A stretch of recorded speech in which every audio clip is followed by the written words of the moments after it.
శాసనసభ నుంచి తనను అన్యాయంగా సస్పెండ్ చేస్తారని వైకాపా శాసనసభ్యురాలు రోజా ఆరోపించారు. అసెంబ్లీలో తాను ఎలాంటి అభ్యంతరకర వ్యాఖ్యలు చేయలేదని అన్నారు. కక్షగట్టి తమపై వేటు వేశారని వ్యాఖ్యానించారు. నన్ను సస్పెండ్ చేశారు అంటే తెలుగుదేశం పార్టీ వాళ్ళు నన్ను చూసి ఎంత భయపడుతున్నారు. వాళ్ళు ఈ సెక్స్ రాకెట్ లో ముఖ్యమైన నాయకులందరూ ఇరుక్కున్నారు కాబట్టి, దాని మీద మొదటి స్పీకర్ నేనే కాబట్టి నన్ను ఎదుర్కోలేక ఈరోజు నా మీద ఈ విధంగా బూతులు మాట్లాడాలని అభాండాలు ఇస్తున్నారు.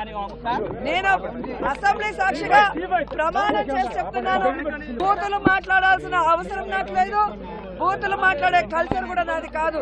చంద్రబాబు నాయుడు గారు మాట్లాడడానికి మేము అడ్డుపట్టింది నిజమే, కానీ డిస్కషన్ చేయకుండా స్టేట్మెంట్ ఇచ్చి మహిళల్ని వ్యభిచారంలో దించిన వాళ్ళని కాపాడుతూ మహిళలకి అన్యాయం చేస్తుంటే ఒప్పుకోం కాబట్టి ఈ రోజు స్లోగన్ ఇచ్చిన వాళ్ళని 1 year సస్పెండ్ అంటారు.